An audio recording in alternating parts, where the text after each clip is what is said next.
All right. My name's my channel is Outdoor Nature Adventures. It's Outdoor Nature Ministry. But my goal is to, I don't know, get you ready for. Well, I mean, I don't even know if I can get you ready. If you don't have God, you're gonna have a very hard time making it through what's coming. I don't know the progression of things. I don't know when things are going to happen. Um, I don't know if there's going to be a war or riots or whatever. And I don't want to do fear mongering, but I do believe that we have been asked to prepare for whatever happens. So the first thing to do in a survival is figure out where you can go. Maybe you don't even have a place. Um, I mean, I've if I didn't have a place to go to, or if I wasn't able to get to where I wanted to go, um, then I would stay in town and try to get from that point. Sorry, I have a very creaky chair. um, but you're gonna have to figure out how to supplement your food. Some of us have been able to prepare food, and others have not. And then also you got to factor in, if my house gets raided, what am I going to lose? Because there will be a time when people's houses will be raided for what they know is inside of it. So unless you hide some of your food in the ground, in containers, in places where people may not look, so I would suggest doing that. But my goal tonight is just to give you options when you're out there, and a lot of people have decided to go for a gun, um, and the problem is when those bullets run out, then what? There's only so many bullets that you have, um, and if the gun jams or does something unexpected, then you're down a gun. And I guess that could be said for what I'm about to show, but um, this is one of my things that I have. It's a simple bow, and even if I break the string, I've gotten some other bowstrings, but I also know that with a little help and elbow grease, I can potentially make another string for this. But it is a simple bow, and a simple bow is this one that has it only has one string, and I have not stringed it because if you don't unstring it every time, it'll stretch out the string. But this is one idea that I had during this time, and what you're going to want are arrows, and arrows that actually pierce. These are some of the arrow piercers that I have. I've actually, as I was told, to stock up on all my stuff a long time ago. So I actually have tips that are much pointier and much sharper and will do the trick. The nice thing about arrows is that you can usually retrieve them. However, I have gotten a stockpile of arrows, so I am ready. The other issue with arrows is these, they're called fletchings. But I can make an arrow fletch out of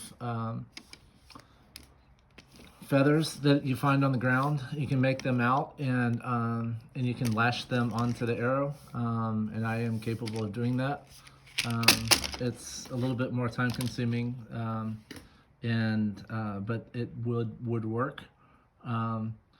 But you just got to think of ways you can use to get food. And then there's this other one that I have. This is my saltwater fishing rod, and it is made for down there. For freshwater, you're not going to need to use quite as big of a rod. This rod is probably as big around as my thumb. Well, actually bigger than my thumb. But the reason why I've gotten it is because of bigger fish. I can go down to that water that you see before you, and I can use it to get bigger sharks, bigger everything. If I put on a big hook onto the end of this, I can put on a whole shiner, which is like a pinfish, and put it on there and catch a big fish.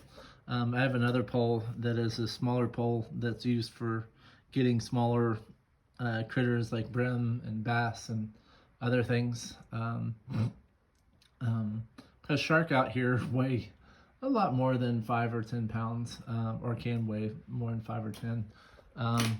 But also, there are other things around you that you could potentially eat, like that bush right there. It's called a Yopon holly, and it has leaves on it, and you can actually dry them out and use it as a caffeine drink. The cabbage palm that you see over there, I know it has these orange, like nectarine looking fruits, and you can eat them. Then we have beautyberry on the side, and we also have purslane that grows down down in front, and also throughout the yards as well. There's purslane, and all of these are very good. Not only edible things, but they're medicinal. They have vitamins like A, C, B, and other things. But another food source is down here, and this is why I do like the beach as a place to get away because also down there we have traps called crab traps, and I can put in a crab trap with a fish or something inside of it, and it would attract any animal, usually crabs. But we've also gotten, over the years, we've gotten mullet, and we've gotten other fish that have come to the trap. So it's all about survival. And I mean, the regulations and all that go out the window when you're trying to survive, in my opinion. I mean, at this point, if you're trying to survive, you still have Fish and Wildlife and other resource agents out there. However, when push comes to shove and this country is inundated with civil war or more, martial law could be declared.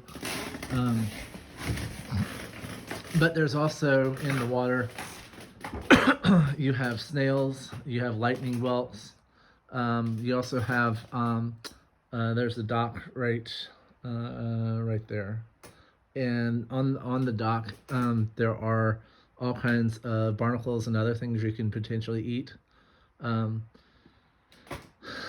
But and around me, you also, when you're trying to like figure out an area where you can use, is how much of it is undeveloped. I know around me there's a lot of undeveloped land, like behind where I am, there's a whole lot of conservation and wildlife management area, and so it's a great place to get away. However, there's a trade-off. You are more exposed here, so if a storm like Hurricane Michael or Hurricane Ian came, it would devastate me, and I would have to figure out how to rebuild. So storms could be a problem if what I see coming happens. I've gotten 4 dreams where we were hit by a tsunami. And these aren't little 20 and 30 foot tsunamis. These are like several thousand foot tsunamis. So much bigger sized tsunamis. But there are a lot of plants out there that you can use. Like we also have saw palmetto, which is kind of, I mean, it's not, there's a cabbage palm right there. And there are fruits that can be used out of that, but there are saw palmetto that kind of have that same leafy look to it, that are very sharp and pointy, and you can actually get to the center of it, and it'll kill the plant. But when you're trying to survive, it's all right. Or if you have a lot of them, it's all right. But you can eat the inner core part of it, and I think maybe even the roots. Um, I can take those pines that I see there, and I can make tea out of them. And in the pine cones, you can actually, there are pine nuts in them, and you can take them and roast the pine cones and get pine nuts out of them. So that's always helpful. Um, but what I'm getting at is there's things around you that you just gotta look for, and a lot of people don't realize that are right there under your nose. Um, and it's all about trying to get animals to come to you. And hunting is also about trying to find places where animals hang out. So if you know, squirrel comes to the same tree every time during the day, then you can wait for that squirrel and wait for the opportune time and have Mr. Bow added, waiting for him, and just and it may take practice shooting a bow and arrow. It's not easy, um, but they are effective. Um, Another idea is to one thing that I thought of is if like you're trying to sweep net, like out there, there's right now there's a lot of sandbars and stuff, and during low tide, another idea that I had is to take a sheet and with a pole on each side, and it doesn't have to be a pole. It could be two limbs or sticks, and basically you're attaching the sheet the two uh, to the two poles, however you can. If you want to rope them, lash them, just figure out a way, tape them to the two poles. Um, and even, I mean, you could potentially even make holes in the sheet and slide the wooden piece down through it. But then what you want to do is have one person on one side, one person on the other, and a sheet in between. And basically, if you drag a area, like out there, where you know fish can be. If you have a wetland around you and you do this like through the wetland, you can potentially catch little fish. So that's always helpful. Um, but we're coming to a time when our food systems are failing us. There's a lot of crap in our food. There's a lot of GMO products, and they are trying their best to make us unhealthy and to not have us make it. There's definitely been a uptick in the amount of sugar that has been placed in items. I've noticed that like I used to get cans of fruit, and they only had like 5 or 10 grams of sugar. Now it's like double that. It's ridiculous. And you also have to look at your sugar intake on like Gatorade and these others, because the sugar is what will rot your teeth, and it's highly addictive, and it can get you unhealthy very quickly. Um, with going after animals, sometimes you gotta sit and wait. If you are trying to like also, I would also make a garden, and crops and that type of thing, um, at the right times and the right seasons. And so what I potentially you could do is you could sit on top of that crop, or have if you have more than one of you, you could have one person and they sit over the top of that garden, and if a critter comes, that would be dinner for the next night. So that's always a good thing. Um, but you will also need some kind of light for to do this. But if you have a moon, I know that there's close to a full moon tonight. So if you have a garden and you know critters come to it, you can wait until it's illuminated in the moonlight, um, and have a way to get them. Um, but in God's word, He says that He will provide food, and was it food and clothing? And He says, "Do not worry, for I will provide you with what you need." In Psalms 23? It's like, I will walk through the valley of the shadow of death, and I will fear no evil, for thou art with me, thy rod and thy staff, they comfort me. Um, and basically, it's saying that we can go through the darkest of hours, we can go through fire and everything else, and we can come out on the other side.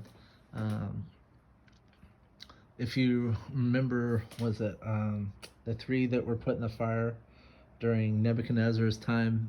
He asked them to worship this big statue, and they refused. So they were thrown into a fire that was stoked. Was it 7 times hotter, or I can't remember exactly how much hotter, but it was stoked quite a bit hotter, and the people that were trying to put them in were getting burned alive. Um, and I'm not laughing, but they came out unscathed. So what I'm getting at is, God will protect us. If you are His, He will protect you. However, if you believe in the prosperity gospel and once saved is always saved, God's not. I'm sorry, God's not with you. I hate to be the bearer of bad news, but that's crap. If that's the case, then why is there the prodigal son?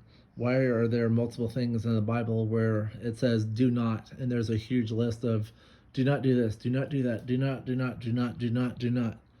Um, but I would strongly encourage you to get familiar with the area that you would like to use.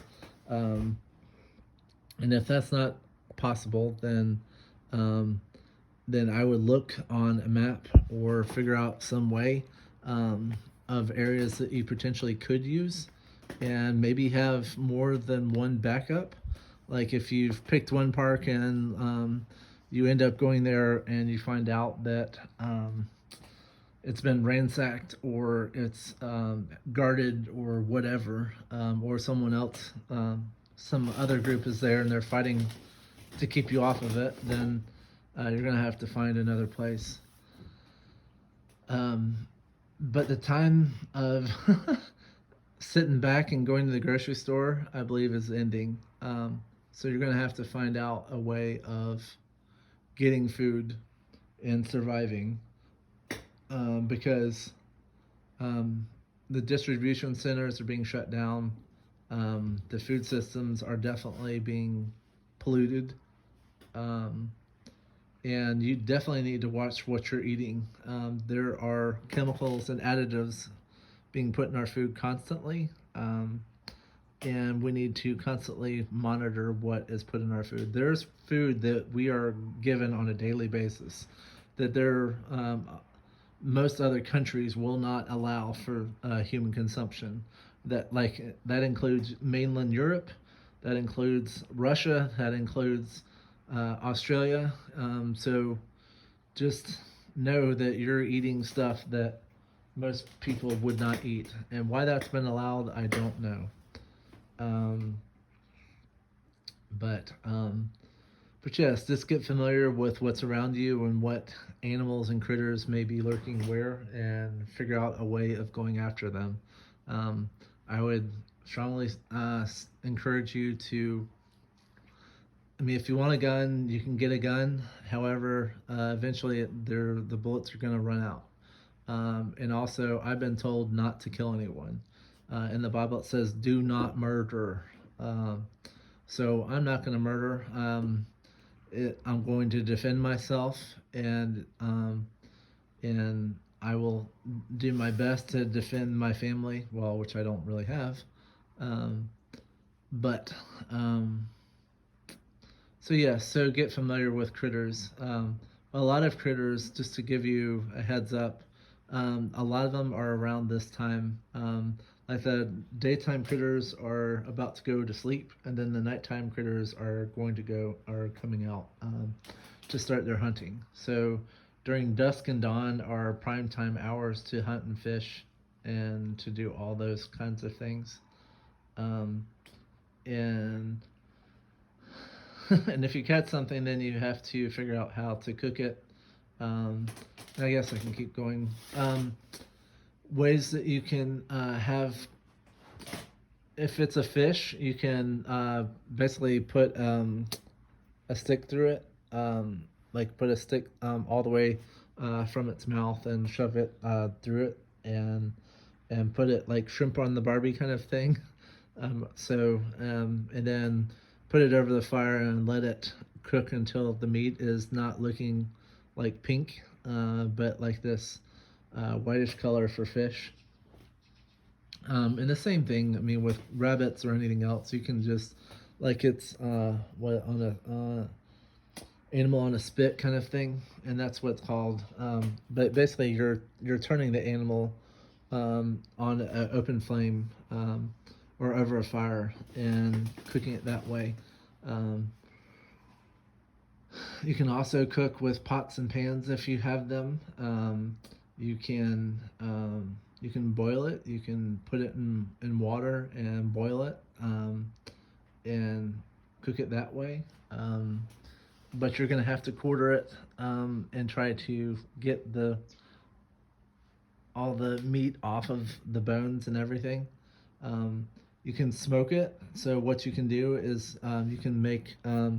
What I've thought of actually doing is we have a pump house in the back, but I mean you could convert a small building or shed or whatever into a smokehouse, and you put a bed of coals along the bottom, and then you have then you just have like smoldering embers.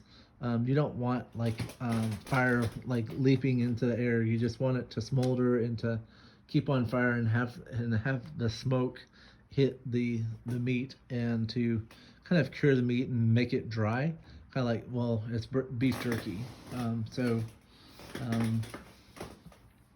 so smoking it is definitely a good way to do it. I've never tried, but you can also salt cure it, which I've not really looked that up or how to do it, but you can salt it and cure it that way. Um, and with diseases, what I would do is if you see any with rabbit, what I've been told, if you take off the outer skin and on the actual meat itself, if it's spotted, um, don't eat it. If an animal is foaming at the mouth or has any kind of weird things that it's doing before you take it down, like if it's acting really funky, like just kind of like not walking appropriately, then don't eat it. Um, I think for the most part, fish are going to be all right. Um, um, but yeah, just watch what you're eating. Anything else? But yes, I mean, you just basically it's a time of utilization. Um, if I were to stay at the house that I have in town, I do know that there are lakes around me, and I would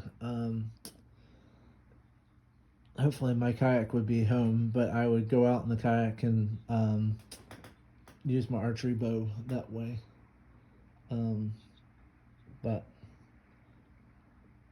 but yes, I would encourage you to get pieces that can help you out during this time.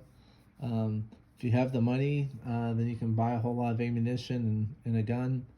Um, but just know that you're going to have to know how to use that gun and how to sight it. And if it jams or anything, then you're going to have to figure out why it jammed.